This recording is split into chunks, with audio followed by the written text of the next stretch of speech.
So take a look at partial fraction decomposition. So what that is one of the methods which is used to decompose rational expressions into simpler partial fractions. It's very important in calculus. All right, so we're going to take this fraction. All right, you're going to ensure that the numerator has a lower degree than the denominator. If not, you're going to have to divide it. Now, in calculus, you'll have to do it. Here, you won't. All right, then the next thing is to factor the bottom as needed. So 5 times 2 is 10 and adds to -7. Two numbers are going to be 5 and 2, and I need them both to be negative in order for it to work.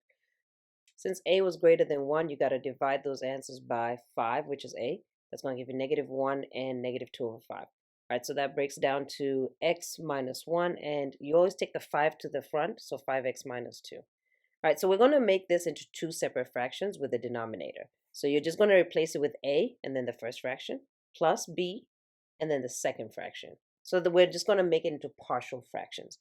We're going to rewrite the notes here, and we're going to say make the denominators the same like we did the last page. So we're going to follow the same rules that we did in solving rationals when we're doing this. So let's make all the denominators the same. If you do it to the bottom, do it to the top. If you do it to the bottom, do it to the top. So what's missing? Put it on the bottom, put it on the top. And then ignore the denominators and just have the numerators. Now, instead of distributing like we did the last time, we're just going to leave it like that. We're going to do something different. We're going to think what makes this parentheses equal to 0. That's what you're looking for. So it doesn't matter which one you start with. I'll start with the second one. What would make this parenthesis equal to 0 if I had x is equal to 1? So let's go ahead and plug in 1 for x. So 5 times 1 minus 2 is going to give me 3, plus 1 minus 1, which is 0.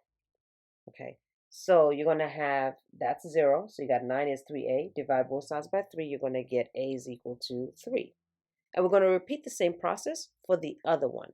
So if you can't see it, I'm just going to work it out. 5x minus 2 is equal to 0. So take 2 to that side, plus 2.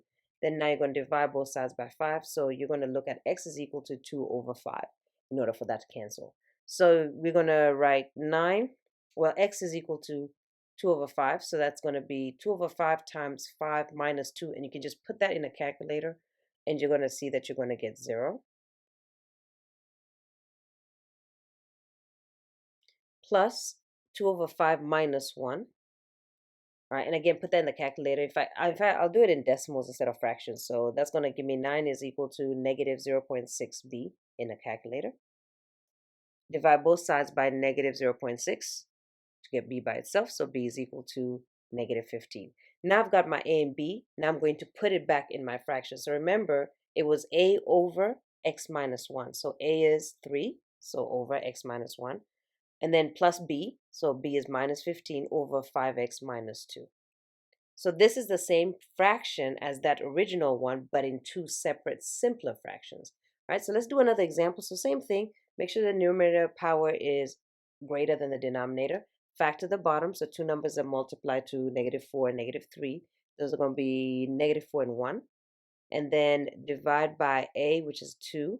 So we're going to have -2 and 1/2.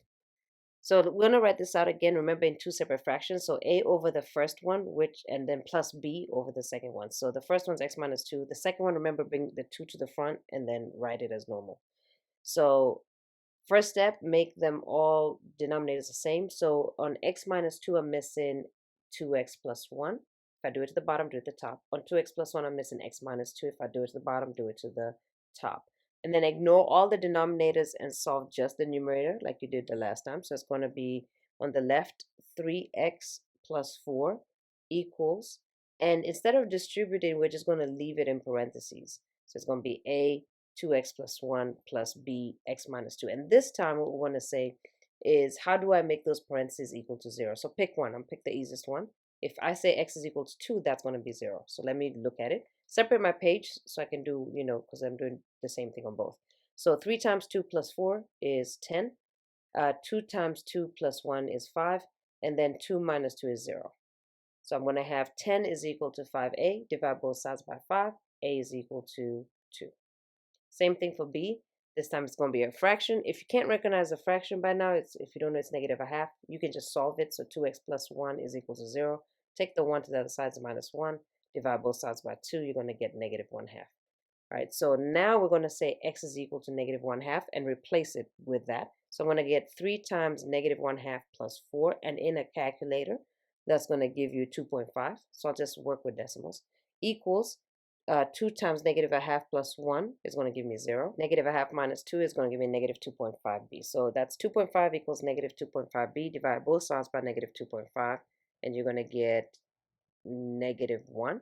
So b is equal to negative 1. Now you're writing that original fraction in these two simpler fractions. So my original fraction was 3x plus 4 over 2x squared minus 3x minus 2 equals a, which is 2, over x minus 2, and then minus 1 over 2x plus 1. And I realized that you couldn't see that, so pause the video and copy it down. All right, so again, we're just making this complicated fraction into two simpler ones. All right, one more example. So again, make sure the denominator is less than the numerator. All right, it multiplies to 12 and adds to 7. Those two numbers have to be 4 and 3. All right, I need them both to be positive because 4 times 3 is 12, 4 plus 3 is 7. All right, so then we're going to divide by 1, so that doesn't change anything. So again, right in the original fraction, I'm going to have the first one, a, over the first one, which is x plus 4, plus b over the second one, which is going to be x plus 3. Make the denominators the same. So I'm missing x plus 3 on this first one. If I do it to the bottom, do it to the top. And I'm missing x plus 4 on the second one. If I do it to the bottom, do it to the top. All right, so again, the denominator is the same. I can just worry about the numerators. So don't distribute, just write it out.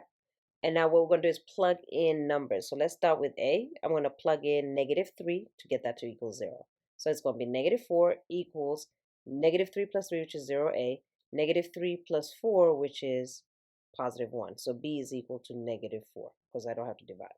Now I'm going to set x is equal to negative 4 to make the b1 0. So it's going to be negative 4a, negative 4 plus 3 is negative 1a plus 0b. Divide both sides by negative 1. I'm going to get a is equal to positive 4.